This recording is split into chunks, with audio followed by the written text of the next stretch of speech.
Security forces اور دہشت گردوں کے درمیان فائرنگ کا تبادلہ ہوا ہے اور فائرنگ کے تبادلے میں سپاہی احمد علی نے جام شہادت نوش کیا ہے، جبکہ ISPR کی جانب سے یہ بھی بتایا گیا ہے کہ شہید سپاہی احمد علی کی عمر 26 سال اور تعلق ضلع چارسدہ سے ہے۔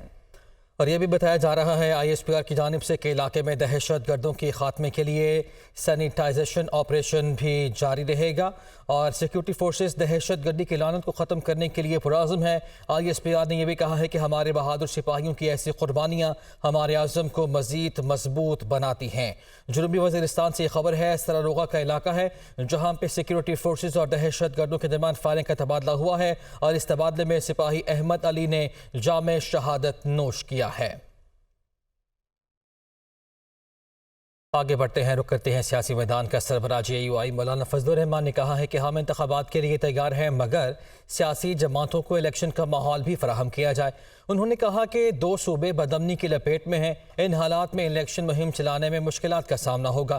مسلم لیگ نون کے ساتھ انتخابی اتحاد کے حوالے سے بات کرتے ہوئے مولانا فضل الرحمان نے کہا کہ نون لیگ کے ساتھ الیکشن سے پہلے اور الیکشن کے بعد اچھے تعلقات رکھنا چاہتے ہیں اور اس حوالے سے ہمارے معاملات بھی طے پا چکے ہیں۔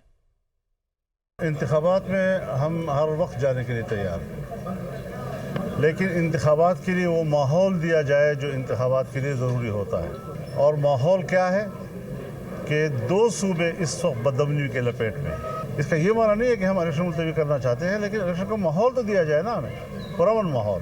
مسلم لیگ کے ساتھ ہماری جو ریلیشنز اب تک رہے ہیں وہ ہم برقرار رکھنا چاہتے ہیں، الیکشن میں بھی اور الیکشن کے بعد بھی۔ اس حوالے سے اتفاق رائے ہو گیا ہے، ہم انتخابی ایڈجسٹمنٹ کریں گے اور ہم ایک دوسرے کو بنیادی اتحادی کے طور پر ایک دوسرے کو کہلانے کے موڈ میں ہیں۔ ایک پارٹی ایک غبارہ تھا اور اس میں ہوا بھری گئی تھی، بس ہوا نکل گئی تو غبارہ ختم ہو گیا۔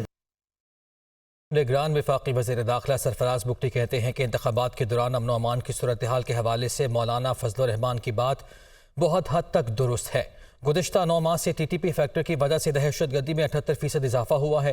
امن و امان کی صورتحال بڑا چیلنج بنتی جا رہی ہے۔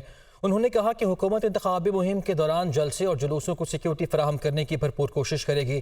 وہ دنیا نیوز کے پروگرام نقطۂ نظر میں گفتگو کر رہے تھے۔ بات مولانا صاحب کی بہت حد تک درست ہے کہ یہ جو لا اینڈ آرڈر کی سچویشن ہے پچھلے 8 مہینوں سے 9 مہینوں سے ایک رائز ہے۔ جب سے آپ نے دیکھا یہ TTP والا فیکٹر آیا ہے 78% ٹیررزم میں رائز آیا ہے۔ اس وقت لا اینڈ آرڈر کی سچویشن ایک بڑا چیلنج بنتی جا رہی ہے دن بدن۔ جب الیکشن کا ماحول ہوتا ہے تو پولیٹیکل لیڈرز، چاہے وہ مین اسٹریم لیڈرز ہوں یا سیکنڈ ٹیئر لیڈرشپ ہو، یہ سب ایکسپوز ہوتے ہیں، جلسے ہوتے ہیں، جلوس ہوتے ہیں، کمپین ہوتی ہے۔ تو ایسے میں سیکیور انوائرمنٹ کے لیے حکومت کا فرض ہے، ہم اپنی کوشش ضرور کریں گے، لیکن دس از اے چیلنج۔ کمپین میں لیڈرشپ کہیں چلی جائے تو اچانک سے وہ چھوٹے سے جلوس کی شکل اختیار کر لیتے ہیں۔ تو یہ ساری چیزیں ان کے لیے SOPs بھی بنانی پڑیں گی اور ہم اسی ہفتے کے ساتھ بیٹھیں گے بھی اور لا اینڈ آرڈر یا سیکورٹی کے حوالے سے کوئی مزید SOPs جو ہے وہ بھی ان کے حوالے کریں گے۔ نون لیگ کے رہنما احسن اقبال کہتے ہیں کہ آنے والا الیکشن پاکستان کے لیے انتہائی اہم ہے، یہی الیکشن ملک کے مستقبل کا تعین کرے گا۔ مزید کہا کہ جب کسی ملک سے اداروں کی حرمت کو ختم کیا جاتا ہے تو انتشار پیدا ہوتا ہے۔ پاکستان کے اندر آئین اور شہداء کی حرمت کو پامال کیا گیا۔ نون لیگ اقتدار میں آ کر دوبارہ ملک کو ترقی کی راہ پر گامزن کرے گی۔ کوئی ریاست اس وقت تک نہیں چل سکتی جب اس ریاست کے اندر بنیادی اداروں کی حرمت قائم نہ رکھی جائے۔ جب انسانی معاشرے سے رشتوں کی حرمت ختم کی جاتی ہے تو وہ معاشرہ جانوروں کا معاشرہ بن جاتا ہے۔ اسی طرح کسی ملک میں سے جب اداروں کی حرمت ختم کی جاتی ہے تو وہ ملک یا وہ نظام بھی انتشار کا شکار ہو جاتا ہے۔ PTI نے ایک منظم سازش کے تحت پاکستان کے نوجوانوں میں اور پاکستان کے عوام میں ایک ایک ادارے کی حرمت کو ختم کیا ہے۔ جو بھی سپریم کورٹ نے 2 ٹوک ہدایت دی ہے، ہر ادارہ پابند ہے۔ اگر سپریم کورٹ کی حرمت نہیں ہوگی اس کے فیصلے کی تو یقیناً پھر آئین کی بھی حرمت نہیں ہوگی۔ تو اس لیے جب سپریم کورٹ نے 2 ٹوک الفاظ میں کہا ہے تو ہمارے پاس کوئی اور راستہ نہیں ہے کہ ہم اس کو قطعیت کے ساتھ قبول کریں، اور مسلم لیگ نون 8 فروری کو انتخابات کے لیے تیار ہے، اس کے لیے بھرپور تیاری کر رہی ہے، اس کے لیے بھرپور انداز میں انتخابی مہم چلائے گی، اور انشاءاللہ تعالی جیسے 2013 میں ہمیں کامیابی ملی تھی اسی طرح کامیابی ملے گی۔ اسپیکر قومی اسمبلی راجہ پرویز اشرف کہتے ہیں کہ 8 فروری الیکشن کا دن ہے اور قوم الیکشن کے موڈ میں ہے۔ ہر پارٹی کو کوشش کرنی چاہیے کہ الیکشن متنازع نہ ہوں۔ مزید کہا کہ متنازع الیکشن سے جو حکومت بنتی ہے وہ ملکی مسائل کو کنٹرول نہیں کر سکتی۔ ضروری ہے کہ تمام جماعتوں کو لیول پلینگ فیلڈ ملے تاکہ کوئی بھی الیکشن پر انگلی نہ اٹھا سکے۔ 8 فروری کو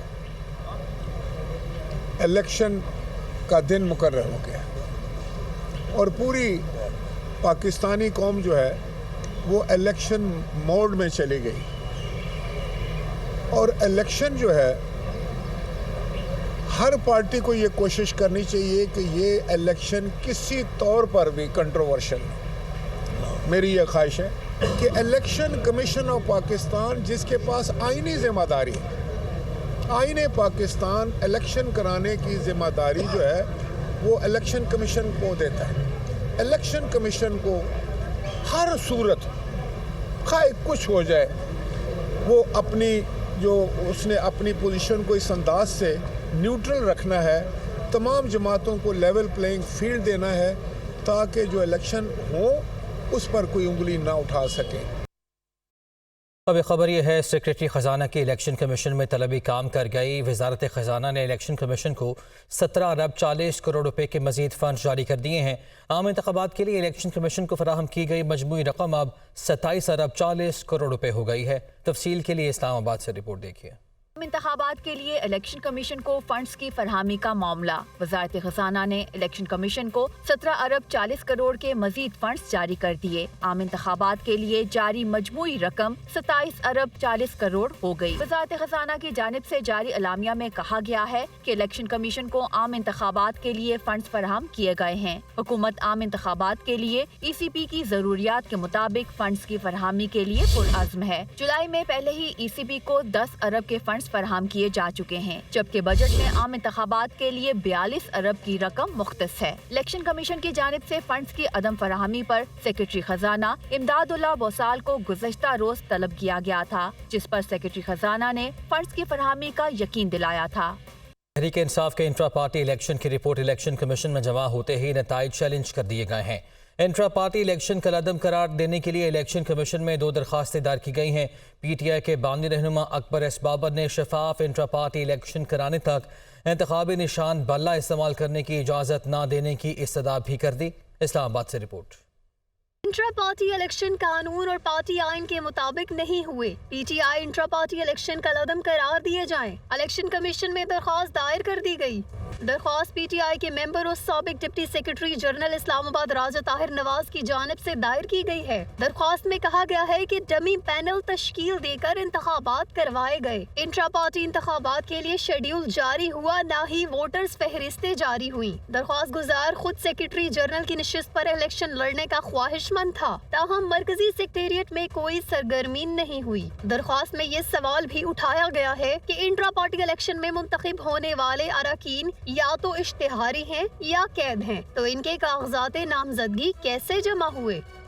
الیکشن کمیشن نے بانی چیئرمین PTI کو پارٹی عہدے سے ہٹانے سے متعلق درخواست پر فیصلہ محفوظ کر لیا ہے۔ PTI کے وکیل شعیب شاہین نے کہا کہ انٹرا پارٹی الیکشن کے بعد قانونی طور پر یہ معاملہ اب ختم ہو گیا۔ اسلام آباد سے report. Chief election commissioner Sikandar Sultan Raja کی سربراہی میں 5 رکنی بینچ کے روبرو سماعت۔ بانی چیئرمین PTI کو پارٹی عہدہ سے ہٹانے کی درخواست پر فیصلہ محفوظ۔ چیئرمین PTI کے وکیل شعیب شاہین الیکشن کمیشن میں پیش ہوئے اور موقف اختیار کیا کہ ہم نے انٹرا پارٹی انتخابات کا ریکارڈ الیکشن کمیشن میں جمع کروا دیا ہے۔ قانونی طور پر معاملہ ختم ہو گیا کیونکہ پارٹی کا نیا چیئرمین آ گیا ہے۔ یہ کیس ختم کیا جائے۔ درخواست گزار خالد محمود ایڈوکیٹ نے کہا کہ PTI کے انٹرا پارٹی انتخابات کو کسی نے تسلیم نہیں کیا۔ آپ آرڈر میں لکھ دیں بانی چیئرمین سزا یافتہ ہیں، پارٹی عہدہ نہیں رکھ سکتے۔ چیف الیکشن کمشنر نے کہا کہ بانی چیئرمین PTI نے الیکشن لڑا ہی نہیں، اس میں ہم کچھ نہیں کہہ سکتے۔ میں بشرا بی بی اور غیر شرعی نکاح کیس میں چوتھے گواہ خابر مانیکا کے ملازم محمد لطیف کا بیان قلم بند کر لیا گیا۔